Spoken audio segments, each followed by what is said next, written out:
just before you say something you can't take away. Take a breath and let it out. Try to think about what would love do now. Wondering if you should cross that line for good. Whatever you decide, it's yourself from inside. What would love do now? Everything is either an act of love or a cry for love. That's why for love we try for love. In the end, that's all we know that's real. Whether right or wrong doesn't matter, just as long as you let your heart decide. It's yourself from inside. What would love do now?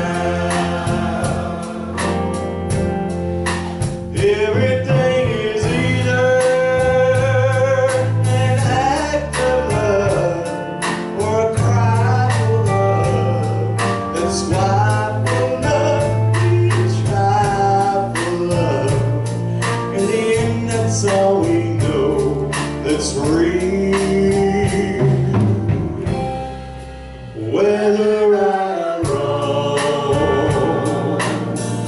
it doesn't matter, just as long as you let your heart decide. It's yourself from inside. What would love do now?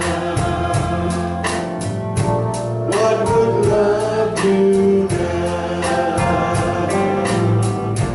What would love do now? What would love do now?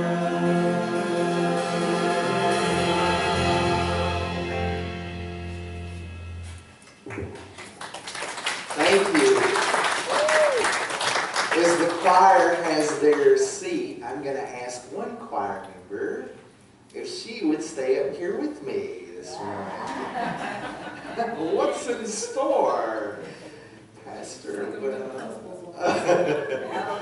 This is Volunteer Appreciation Day, and we do this once a month to honor one of the members of our church that engages in sacred service. And Monique does a great job of helping us take care of the garden, the courtyard. She goes out back and cleans off the fence. She stays after church on Sunday to clean up the fellowship hall. She does a lot of those jobs that you don't notice because it's not out front. But if somebody wasn't doing those jobs, we would notice then. So we just want to take a moment to honor and bless you, Monique, for your service to the church. We have a gift for you. This is an azalea bush, and I'm calling this a prosperity azalea bush because as it grows and thrives and prospers, so does your life and your home and your family. So we just want to say, Monique, we love you, we bless you, we appreciate you, and we behold the light of Christ shining as you.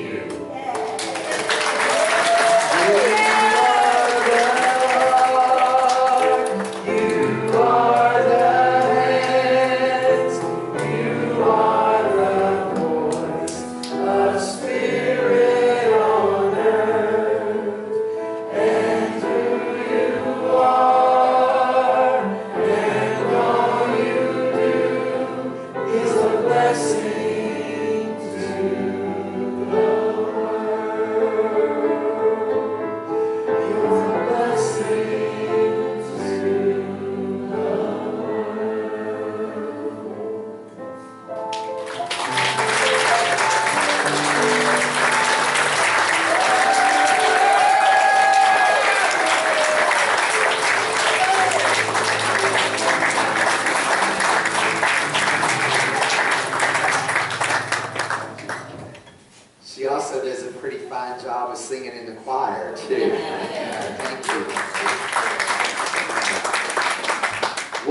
love do now? That's the question that I've been working with all week long, because I've been at our sub-region's annual retreat at the Canoga Conference Center near Hendersonville, North Carolina. Our sub-region is called UoS, Unity Ministers of the Mid-Atlantic States. And it encompasses North and South Carolina, Tennessee, Georgia, and then we just recently added Alabama. We're slowly taking over the whole Southeast. Actually, we're part of a bigger region that is the Southeast Unity region, and it's so big, and so much of it happens in the state of Florida, that 4 ministers got together about 30 years ago, and they decided that they would meet once a year to support each other, to pray together, to talk about what was working in their churches. And so one weekend they just got a hotel room in North Carolina, and they all got together and they had dinner and they hung out and they prayed with each other and they talked with each other. And now today we meet 3 times a year. There's 35 to 40 of us that get together every time that we meet, and we have 175 people at our retreat this year. So that just goes to show you, when you follow your heart, when you ask yourself that question, what would love do? You know, they were just there to support each other. It's amazing the things that can happen when we follow our heart. Peggy knows, she's shaking her hand. And we ask God, you know, guide me. What would love do? What is mine to do? That's another question that falls right on the heels of that. What would love do now? What is mine to do? It's a wonderful question to sit with. And it's not something that can be answered easily.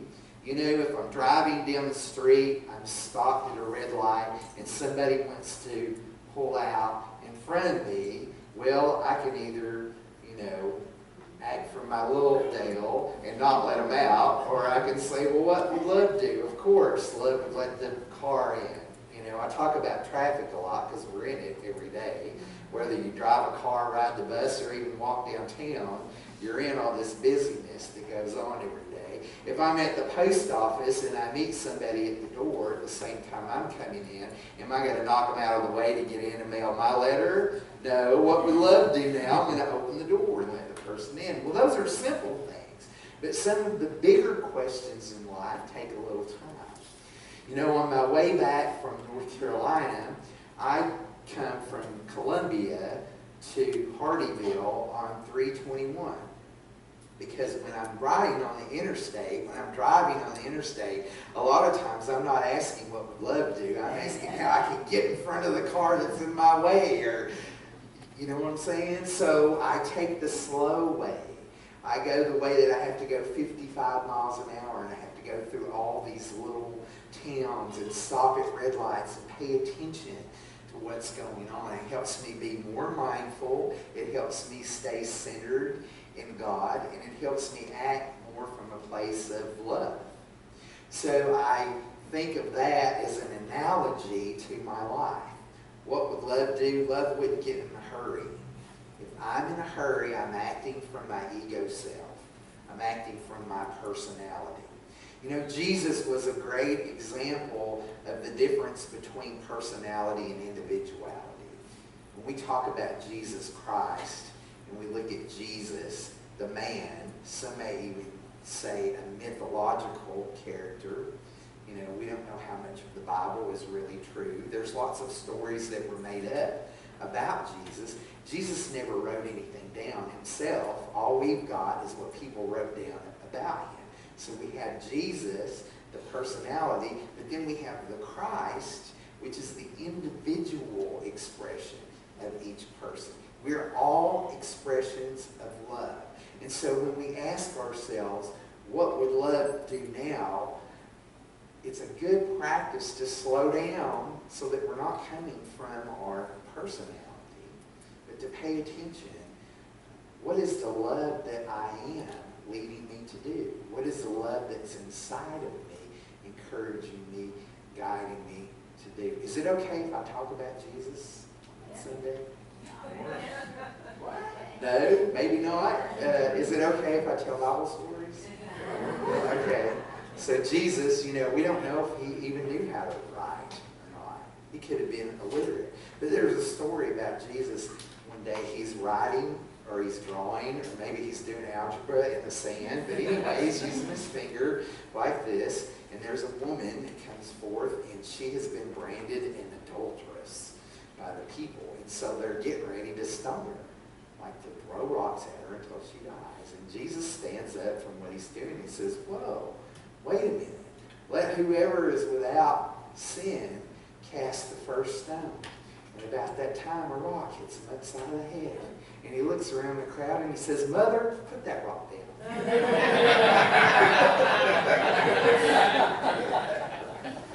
That really has not a lot to do with the talk this morning. I just thought it was a really fun to tell about Jesus. But it does point out the difference between acting from our personality and acting from the Christ presence. What would love do now? Love would not get in a hurry. Love would sit and be still and ask, what is mine to do? What would love do now? And it's especially important with everything that's going on in the world today.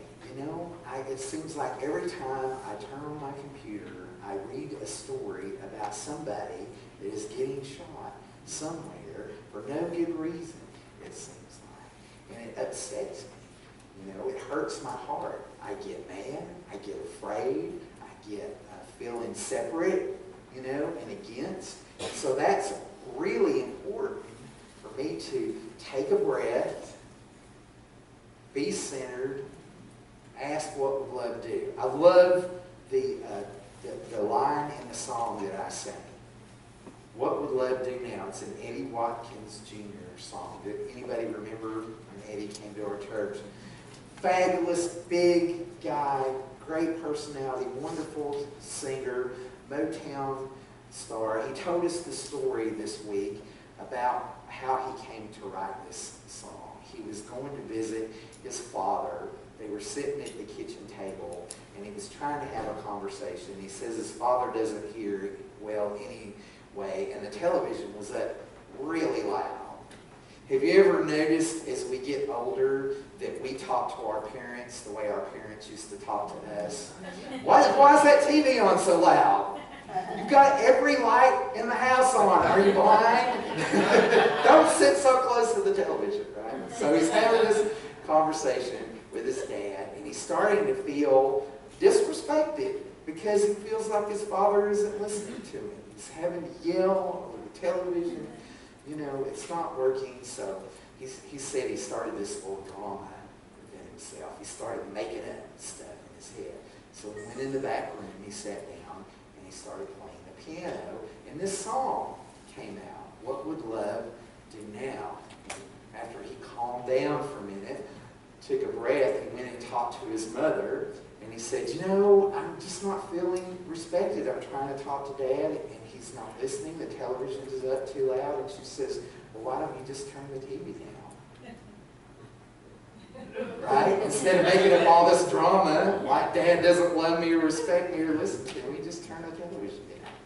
How simple is that? But when we get worked up about things that we really don't have any control over anyway, because a lot of times when I'm asking the question, instead of asking the question, what would love do now, I'm asking questions like, what should you do now? Right? Or what should you stop doing? Or trying to control things in the hour. And what we know is this is temporary.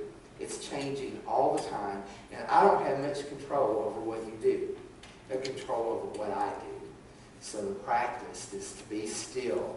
I love the first line in the song. He says, just before you say something that you can't take away, take a breath, let it out, and try to think about what would love do now, to be in that question.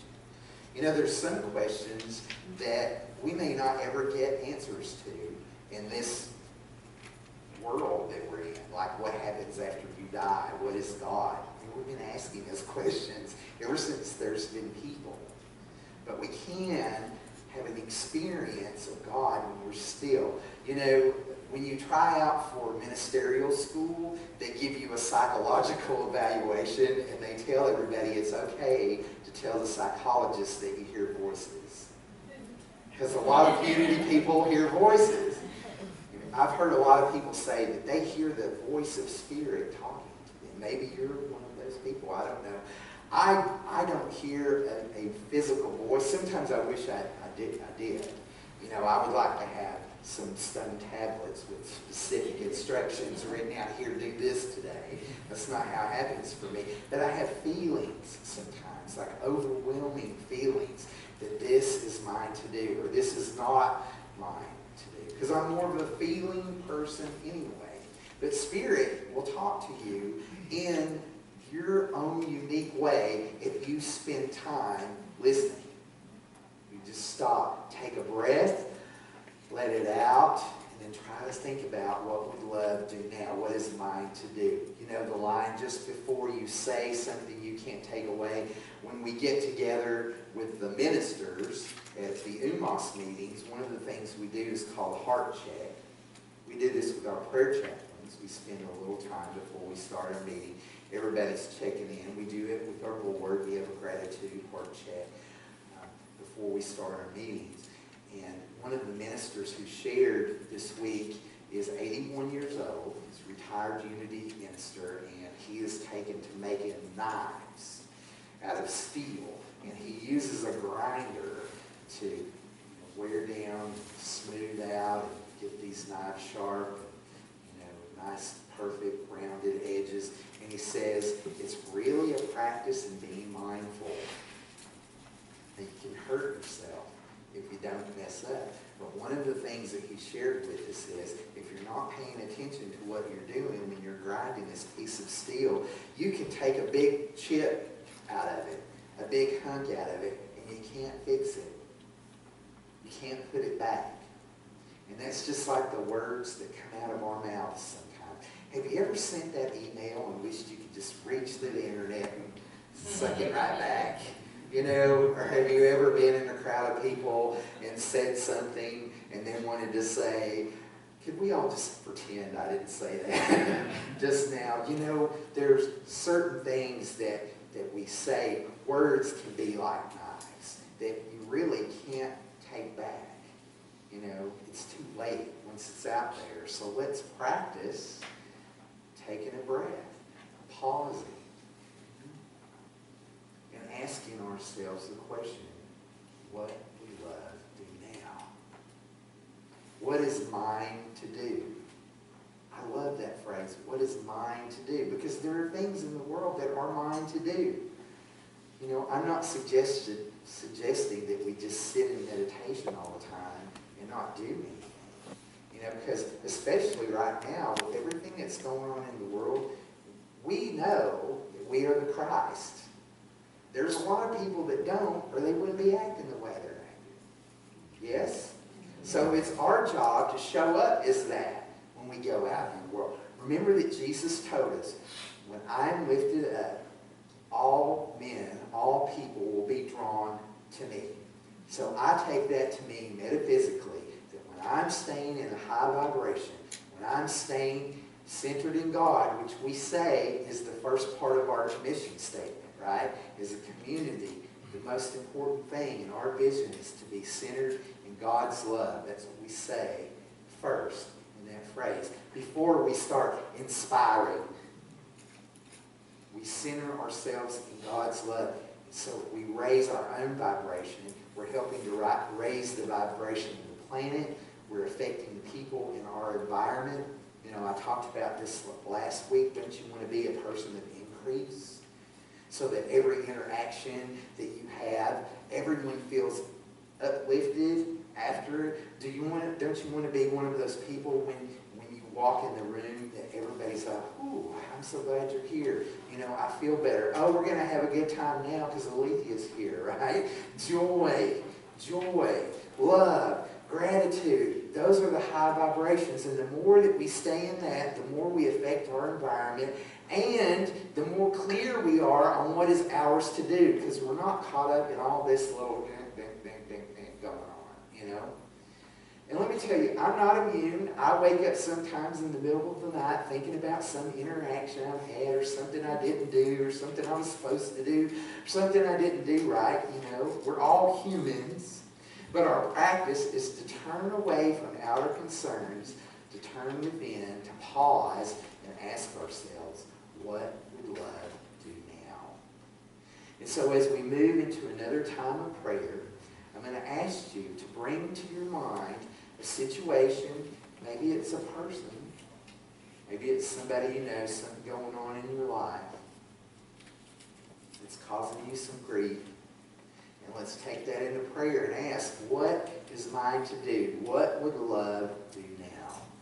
But we start by centering ourselves. So let's take a breath.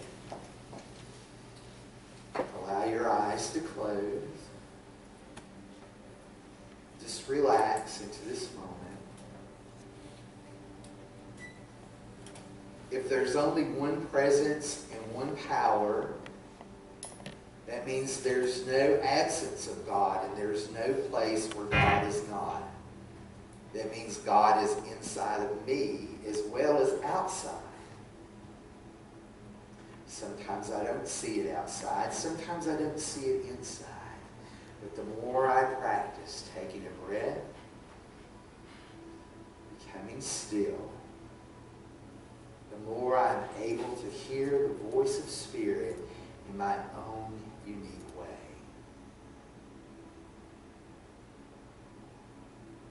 So I pause now, letting go of anything going on in my life today.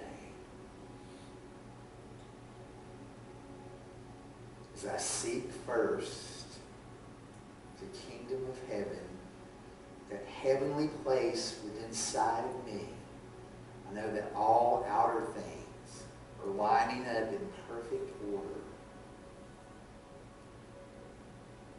I surrender, I relax, I let go, I release, and I allow God to be God as me. Right where I am, love is. And the more that I'm centered in God, the more I'm able to do what is mine to do. So I give thanks for the love that I am. I give thanks that it is not I, the little me, but the Christ that I am that is doing the work. So I release my prayer now. I release all concerns to the Holy Spirit. I allow perfect love to cast out all fear. And I stand in the truth that I am an expression of the living God. I am love in expression. I decree and declare this is the truth of my being. In the name of the living Christ presence that is within each one of us. After the example of our way shower, Jesus, and under the authority of all that is perfect and holy, beautiful, and true. So it is.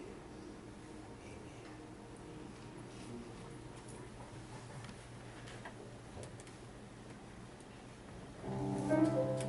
It's a lot of fun being at the Canoga retreat because they have a talent show on Thursday night, and I was really wishing that Josh was here with us this morning. Julian was the hit of the retreat. What a little love bunny. If you want to know what would love do, just watch Julian when he comes around. But Josh brought his horn, and we had what we call the Savannah Jam, and Rochelle was cutting up. So we wanted to give you just a little taste of what we did on Thursday night.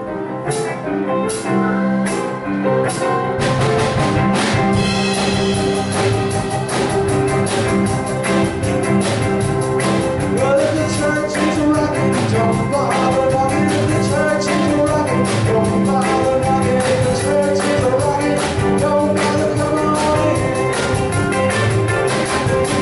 Kick off the shoes, gotta listen to blues. This soul house, they got nothing to lose.